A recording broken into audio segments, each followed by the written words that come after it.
Hello பாட்டு வாத்தியாரே, காலையிலே இதை நீங்க ஆரம்பிச்சிட்டீங்க. இந்தாங்க, இதை குடிச்சிட்டு ஆரம்பிங்க. குடிக்கலனா அப்புறம் தெரியும்.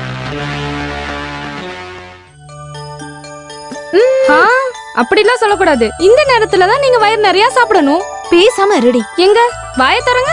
வேண்டாம் வேண்டாம், நானே சாப்பிட்டுக்கிறேன். இங்க பாருங்க, நீங்க நல்லா சாப்பிடலனா உங்க செல்ல மக வயித்துல இருந்துட்டு நல்லா உதைப்பான்.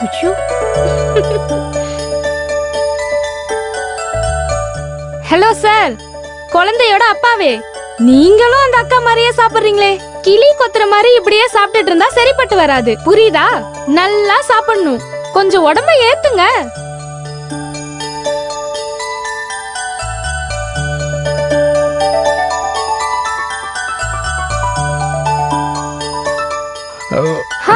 சாப்பிடுங்க மாமா. எனக்கு போதும். பாருங்க, சாப்பிடலனா நான் யாருன்னு காட்டுவேன். எதையும் காட்ட வேண்டாம். பேசாம இருக்க மாட்டியா? நீ சாப்பிட.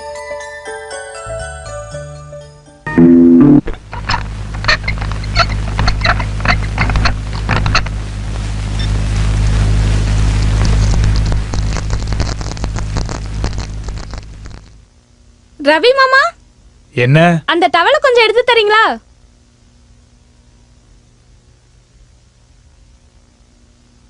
இந்தா.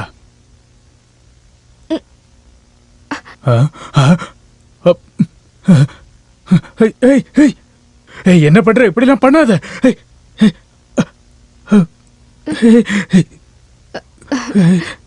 ஐயோ.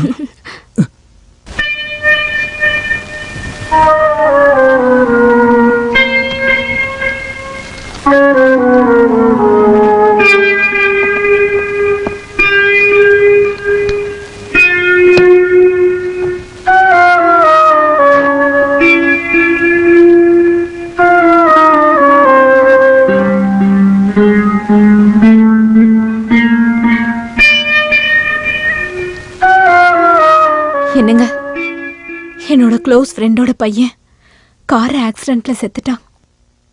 டாக்டர் ரொம்ப முயற்சி பண்ணியும் அவனை காப்பாத்த முடியல. ஆமா, நான் என்ன பண்ண? நான் நிரபராதிமா. ஏங்க இப்படி பேசுறீங்க? அது நான் வேற எதையோ நினைச்சு சொல்லிட்டேன். உன் வருத்தம் எனக்கு தெரியல. என்னங்க, என்னாச்சு? இன்னைக்கு உங்களுக்கு என்ன ஆச்சு? ஒண்ணும் இல்ல. ஏதோ ஒண்ணு இருக்கு. ஒண்ணும் இல்லைன்னு சொல்றேன்ல. ரொம்ப நல்லா இருக்கு. உங்க முகத்தை பார்த்தாலே தெரியுது. இருக்கு, கண்டிப்பா இருக்கு. எதுவா இருந்தாலும் என்கிட்ட சொல்லுங்க. தேவையில்லாம எதுவும் பேசிட்டு இருக்காத. இங்க பாருங்க, என் முகத்தை பார்த்து பொய் சொல்லவே கூடாது. சொல்லுங்கன்னு சொல்றேன்ல. என்ன நடந்துச்சு? இங்க பாருங்க, என்கிட்ட இப்ப சொல்றதுதான் ரொம்ப நல்லது. அப்புறம் நானே தெரிஞ்சுக்கிட்டேன், ரொம்ப பிரச்சனையாயிடும் சொல்லிட்டேன். உன்கிட்ட நான் எதையுமே மறைக்கல. ஆனா அத நான் சொன்னா நீ ஏதாவது பிரச்சனை பண்ணுவியோன்னு பயத்துலதான். நீங்க எதுவா இருந்தாலும் என்கிட்ட ஓப்பனா சொல்லுங்க.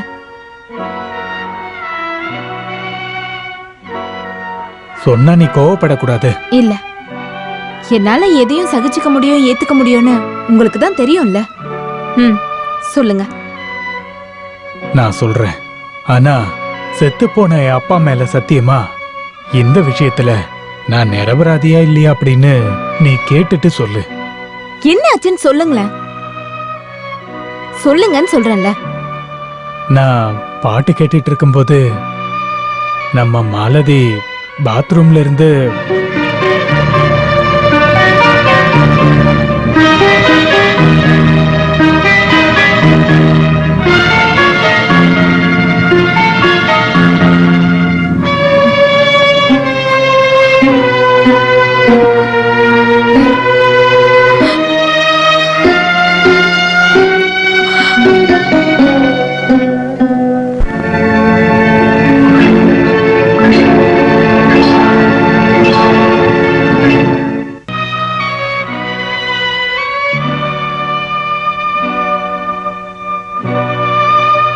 பிரபாவதி, நான் உன்கிட்ட ஒன்று கேட்கலாமா?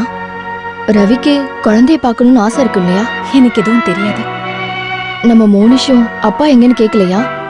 இல்ல, அந்த ஆளை பத்தி கேட்கும் போதெல்லாம் நான் அவனை போட்டு அடிச்சிருக்கேன். அந்த அடிக்கு பயந்து அவன் இப்ப கேட்கறதே இல்ல. பிரபா, உனக்கு டிரான்ஸ்ஃபர் ஆயிடுச்சுன்னு சொன்னதுக்கு அப்புறம் கேட்டு சந்தோஷப்பட்டது நான் தான். ஆனா இங்க பாரு, எப்பவும் இந்த பக்கம் வரக்கூடாதுன்னு ஆசைப்பட்டவ தான் நான். ஆனா நம்ம ஆசைப்பட்டது எதுவுமே நம்ம வாழ்க்கையில நடக்கிறது இல்ல.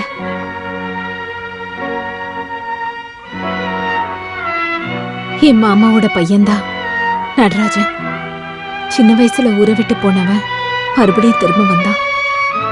அவனோட டார்ச்சர் தாங்க முடியாம தான் நான் டிரான்ஸ்ஃபர் எழுதி கொடுத்தேன்.